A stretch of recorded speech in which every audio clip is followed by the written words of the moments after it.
It's been about 20 batches since I did any cleaning of the inside. Well, with the exception of the little grabber thing and paper towels. But since it's been 20 batches, I'm going to pull the rack out and clean it. One of the things I don't like doing is taking off the front seal. I take the front seal off just as little as possible. It's a really relatively important piece. It has to seal. Mine's getting older. It's come off a few times and been put back on a few times. I know it's starting to get damaged. I do keep a spare one, so when this one fails, I'll already have one ready and on hand. But I try to not take it off any more than possible, which is one of the reasons I don't pull it off very often to pull out ice, unless I'm really in a hurry to get that next batch going. But usually that's not a big concern. I'm not usually that much of in a hurry. Especially with this series, I'm only trying to do one batch every 2 days. This is probably the most controversial thing I do in the whole freeze drying videos. And that's that I use a solution of hot water and bleach. It's a tablespoon or two of bleach in a gallon of water. And I know people will say, oh, you can't do that, it's stainless steel, it'll pit it, if that's your opinion. Don't do it that way. You shouldn't do any of this the way that you think is wrong. The USDA still recommends for disinfecting a tablespoon of bleach in a gallon of water, whereas most of the other cleaners, the alcohols, the lemon juices, the vinegars, all of those need to be rinsed afterwards. The bleach and water does not need to be. So I'm going to stick with this method. You don't need to do it this way. You shouldn't do it this way. It's one of the rare instances that I think USDA or any of those agencies might have something right, because it's about foodborne illness and on surfaces. I'm going to stick with this. Don't do it if you don't think it's the right way. And smash that dislike button. I'm going to take this apart, I'm going to do some cleaning, put it back and get it ready for the next batch. First, I'm pulling the seal off. So again, I have it labeled or marked on the top because it's not perfectly round and the disc that I put in here won't fit if I put the seal in a different orientation. So I have a mark on the top so that I can find that same spot, and I line it up with the screw on top on mine. So I'll set this aside and clean this later. So next, I'll pull the rack out. I'm going to tip it so if there's any water. There was a little teeny bit of water still on top. Oh yeah, and I'm using the corrugated plastic on the sides. That seems to do a that seems to do a good job keeping the ice from coming down and hitting the sides and resublimating. The ice was actually quite high along the side and still very solid. So that seems to work. So time will tell.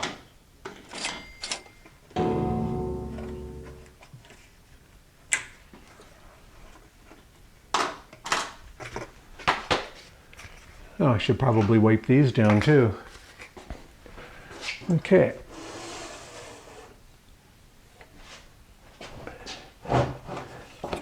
So get the cable disconnected, and I'm sure there's lots of different looks to this.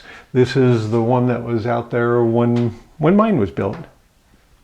So I use a little twist tie to hold the cable up with the handle to keep it up out of the way. I don't feel anything on it, so that's a good sign. I've got my gallon of water with a tablespoon of bleach in it, and it'll go through the drain hose and clean all those components. And then after I do that a bit, I will close the drain so I can fill up that portion, make sure that everything has a chance to be disinfected. And then when I'm done, I will rinse this out with clear water to make sure that I don't leave any of the bleach in any of the hose portions of it.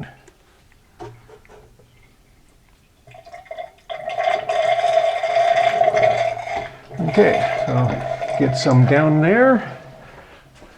I'm going to shut off the drain valve and fill it up till there's a little bit of a puddle in there to work with.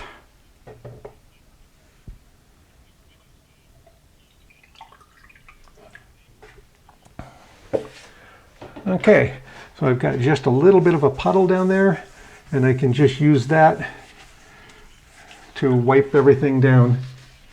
And I'm being careful not to get it, or to not get it, in any of the outlet holes for the vacuum or for the sensors. So just wiping it down, because I just need to get it all wet. I don't need to have it puddled or anything.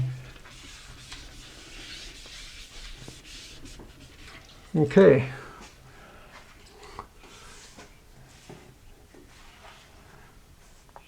I mean, I don't spend a huge amount of time at it. So then I'll drain that out and refill it. Now, I just realized that I should change the angle of this. So I've got the drain valve closed again so that it'll hold some water.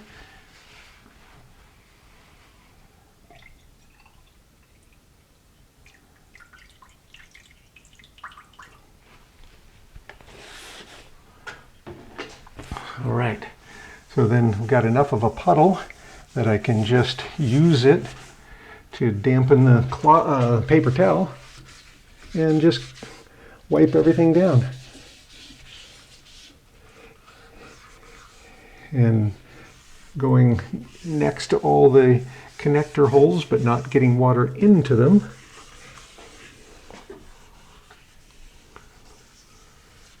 All right.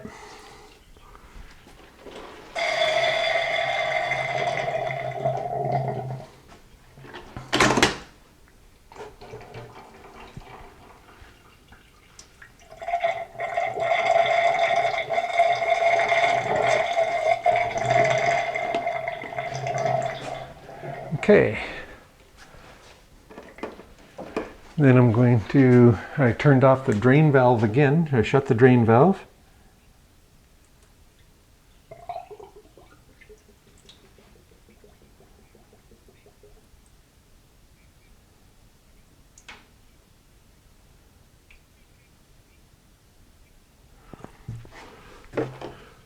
Okay, so again, got a puddle of water in there, and on this time, let's see if I can show this better.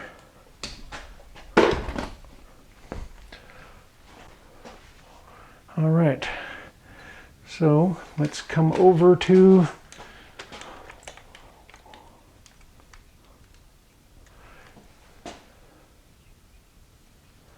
all right, so I've got my drain valve and the hose. I'm going to turn it on and let it fill up the hose. That way I've got it setting, the bleach water setting in the hose to help disinfect anything that might be in the hose. And of course that's not in the freeze dryer while it's freeze drying.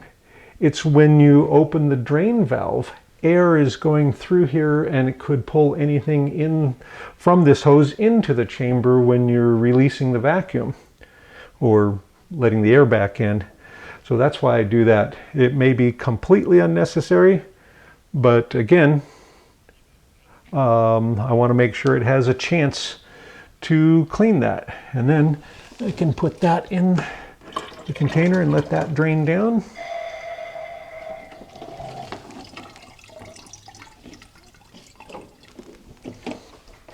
Okay, now I still have about a half gallon, and I'll need some of this for cleaning the rack and the seal, but I can pour more of it down here, and then I want to go get some clear water and rinse this out.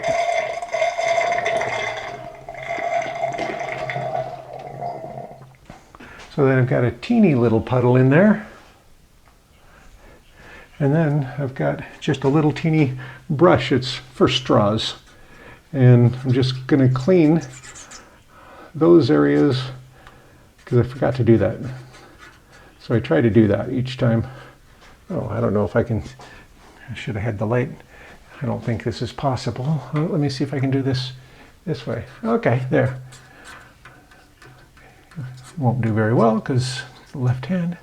Just kind of going around all the edges with this little brush to see if I can get any of that drain area, make sure that that's cleaned. Once that's gone up and down there a few times, make sure it's all cleaned, and then I can drain it out. Okay, so now I have some nice warm water that's clean, clear. So I'm going to rinse out the drain portion first.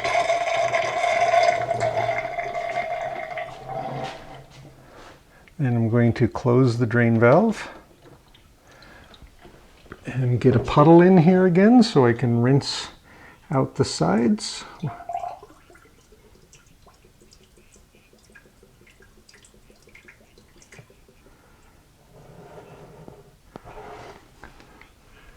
Okay, so now I've just got clear water, and I'll do a couple of rinses with it.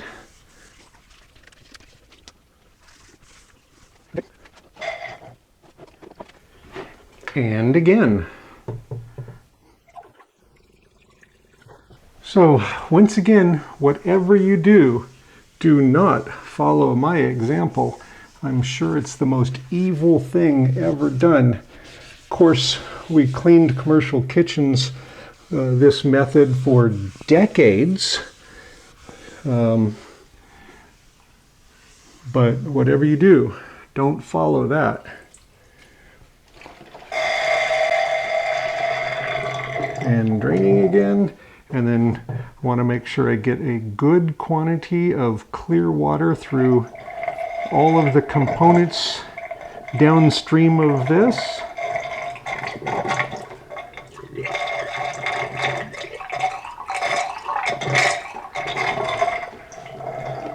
All right, so that every fitting on the way out of the drain is clear and clean. I'm gonna dry out any puddles.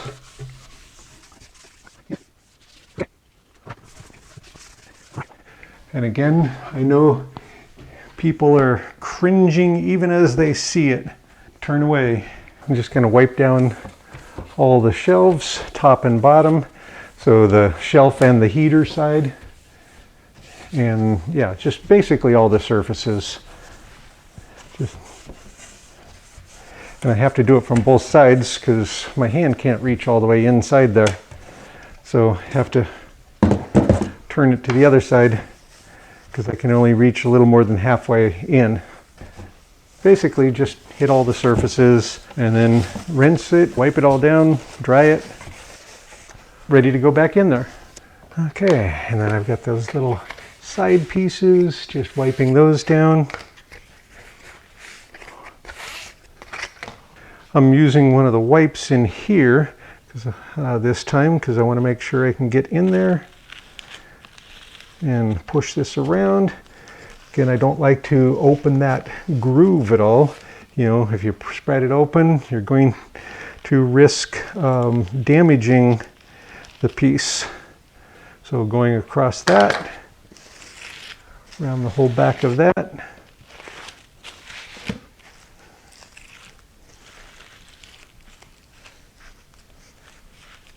Then dry that off a bit. And usually I do this side second to make sure that I don't pick up any dust or anything. So I better wipe this down. Okay. So same thing on this side, using the clear water. And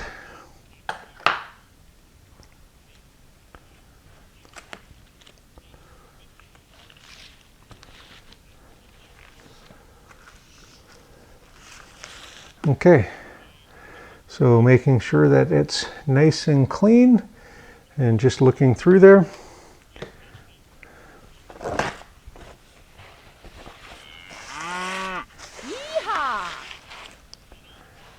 Shiny clean again. So now it's cleaned out the way I do it. Don't do it the way I do it. It's totally wrong. It's evil and it's horrible. So whatever you do, don't do it this way.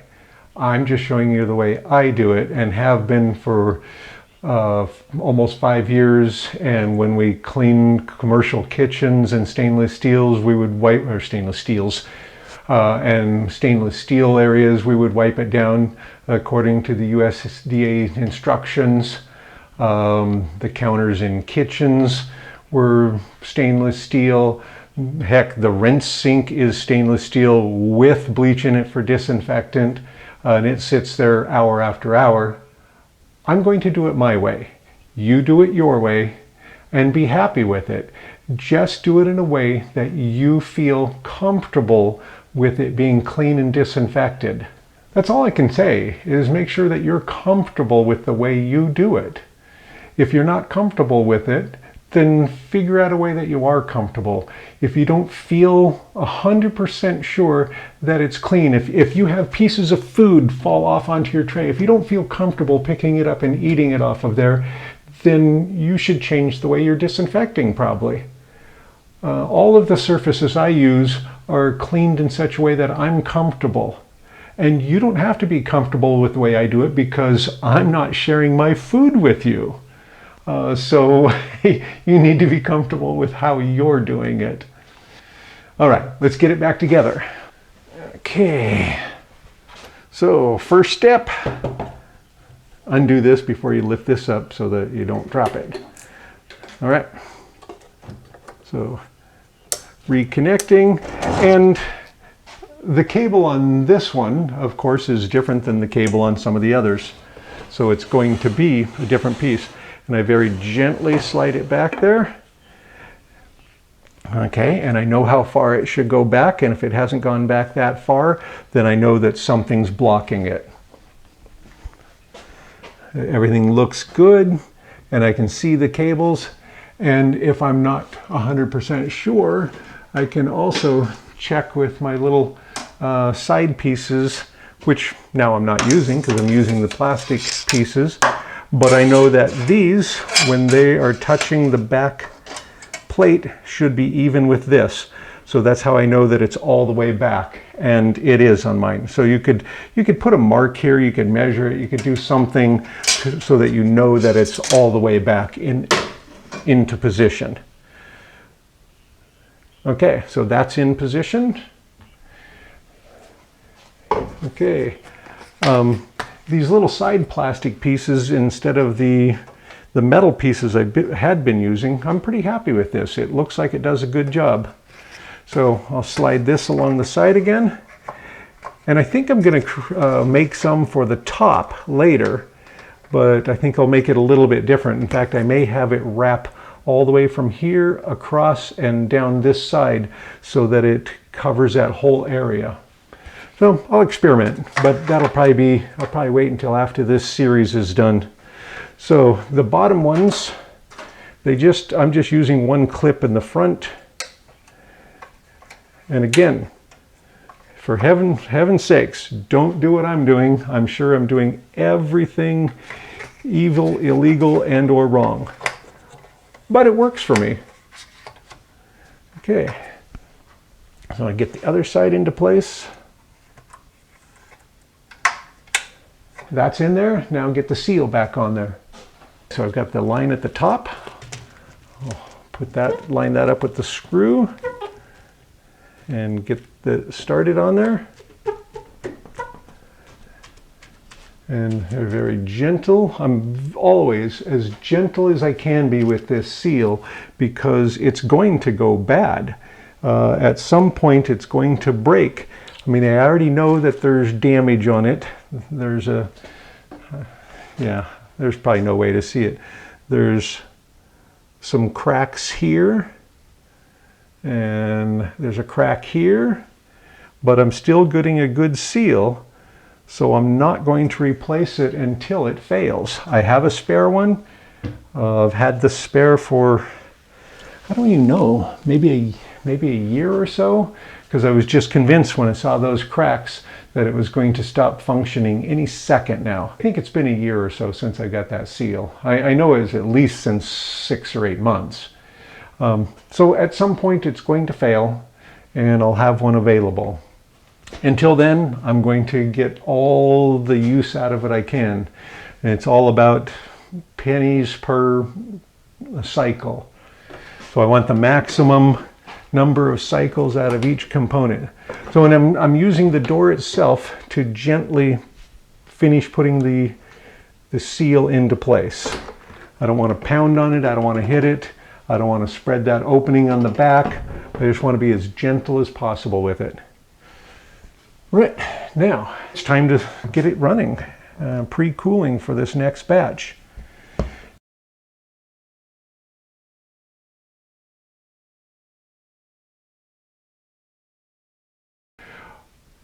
This is an important thing.